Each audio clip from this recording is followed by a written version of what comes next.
Hello there. I'm David Brown. I teach American history at the University of Manchester. I'm actually currently head of American Studies at the university. And I hope that you're here because you're interested in our letter to an American president. My task today is to tell you about what I think is undoubtedly one of the most important letters to be sent from this country to the President of the US, but also equally one of the least well known or understood letters. And that is the letter that you can see here referred to on the slide as an address, the address of the working men to President Lincoln. This was a letter that emerged from a meeting in the centre of Manchester on New Year's Eve, 1862. The meeting took place at the Free Trade Hall, and you can see illustrations of the building on the slide. The Free Trade Hall was one of the largest structures of its kind in the mid-19th century, and best estimates suggest that there were maybe between 5,000 and 6,000 people present at this meeting on New Year's Eve, 1862. What were they there to discuss, I hear you ask me? Not necessarily what we would choose to be doing on New Year's Eve, is my response. And they were there to discuss the American Civil War, um, the ending of US slavery, and the position that the Great Britain should take with respect to those crucial issues. The American Civil War had transatlantic ramifications, lots of them, and most especially for those people who were at the Free Trade Hall on New Year's Eve. They understood what suffering meant as a consequence of the American Civil War. There are four more slides, and two slides show you the context for this letter and tell you a little bit more about how it came into being. And then the final two slides, one is about the letter itself, or the address to Abraham Lincoln, as it's more widely known. And the final slide provides a brief discussion of his response, because Lincoln actually replied to this letter. Imagine that.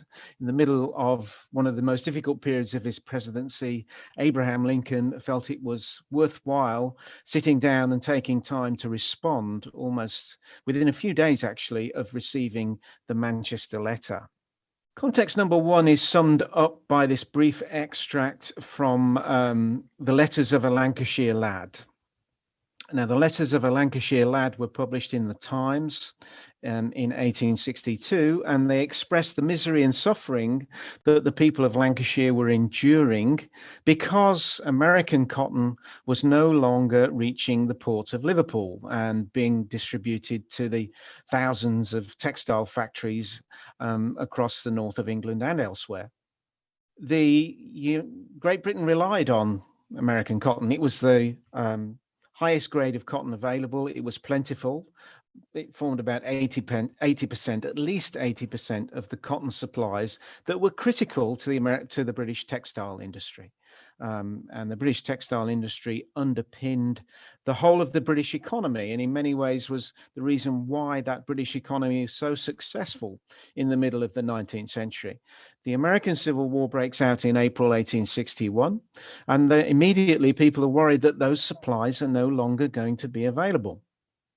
Abraham Lincoln blockades the Confederacy, the southern ports, in the summer of 1861. And ultimately, that's going to mean that very few cotton ships are going to leave the south and bring the raw cotton that's essential for the textile industry. And this had devastating consequences. It leads to what people at the time and historians have called the no less than the cotton famine. Somewhere around 3/4 of all textile workers in Lancashire were affected. They were either unemployed or on shortened hours, and this had a devastating consequence, to the extent that reports of people starving and children starving were common. And this is the misery that the Lancashire lad describes in the Times. Ultimately, it's going to lead to the government taking action and a large charitable operation with funds donated from around the world is going to be sent to Lancashire because of the extent of the problem caused by a lack of cotton, which of course can be blamed on Abraham Lincoln's blockade. So that's context number one, the cotton famine and the misery that those people who were at that meeting were enduring. The second context is provided by the document that you see here. I don't know whether you can actually see that in any detail, but this is Abraham Lincoln's preliminary Emancipation Proclamation. In September, late September 1862, Abraham Lincoln announces that his policy is going to change with regard to slavery. And the Emancipation Proclamation tells the Confederates and those rebels, as he calls them, that unless they desist, unless they give in and put down their arms, he is going to abolish slavery within the Confederate States. He's going to abolish slavery in the territory of his enemy. And he's going to do that on January the 1st, 1863, about 100 days after the preliminary Emancipation Proclamation is issued. There are a variety of explanations as to why he does this. Some people argue quite vigorously it was simply a military wartime measure to put added pressure on the Confederacy and bring in millions of enslaved people on the side of the Union. An older view suggests that it was a moral decision, that Abraham Lincoln had finally decided that it was time that the problem of slavery was ended, and he had the perfect opportunity to do so. And a more recent view suggests that the enslaved people themselves placed great pressure on Abraham Lincoln because they left the South in large numbers. They tended to flock to the Union lines, to the advancing Union army in the South, and caused a problem that went up the chain of command. What do we do with these slaves who have escaped from plantations and want to help us, want to further the Union cause? The upshot is that, of course, the Confederacy did not concede, it did not surrender. It fought on until April 1865, and thus the Emancipation Proclamation was enacted on January the 1st, 1863. And the context of the meeting the day before in Manchester is that people of Manchester wanted to tell Abraham Lincoln, you must enact emancipation. You can't listen to the Confederates. We want slavery to end. And of course, this is quite a fascinating response, a noble response, one which puts ideology, equality, freedom above immediate economic concerns, because it was suggested by Confederate agents in Lancashire, but also by a number of people in the region themselves, that as soon as the war ended, if the war ended, then cotton supplies would return and our economic misery would be at an end. And there were some people who wanted to recognize the Confederacy as a result. It was the easiest way in which you could see cotton supplies returning. So the meeting on December 31st, 1862 was to discuss the American Civil War and issues of slavery and emancipation within the context of Abraham Lincoln's preliminary Emancipation Proclamation and the promise that the Emancipation Proclamation would be enacted on January the 1st, 1863. The Free Trade Hall letter or address that was debated at that meeting, which lasted about 4 hours, is a quite remarkable document.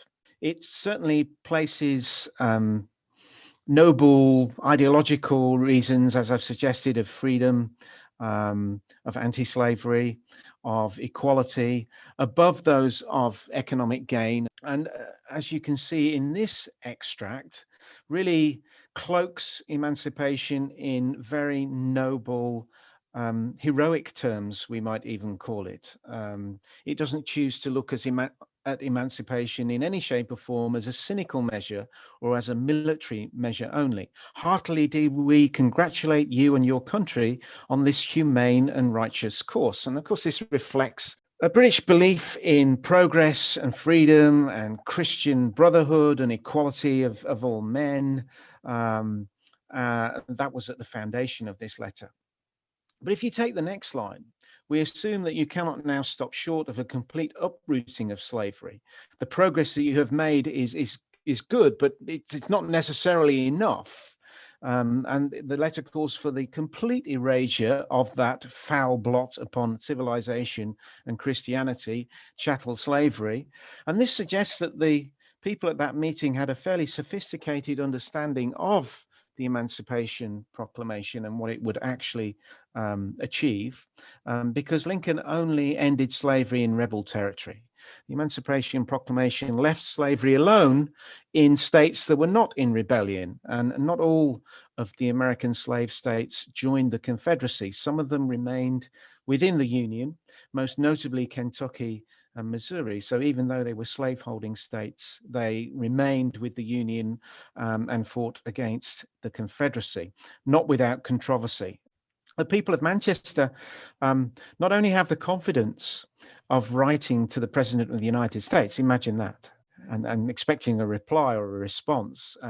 It shows an amazing awareness, I think. But they don't only have that confidence, but they urge him to take his policy further and to end slavery completely and utterly, and finally, and other parts of the letter and indeed of the debates on that evening discuss in some detail American concepts of democracy and freedom, and that they're not necessarily fully implemented, if I might put it in that way, that there's some way to go before that freedom is genuinely, that democratic representation is genuinely implemented within the American system.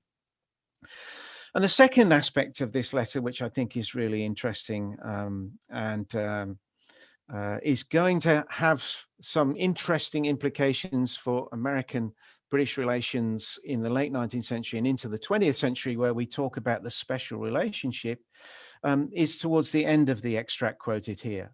We are certain that such a glorious consummation will cement Great Britain to the United States in close and enduring regards.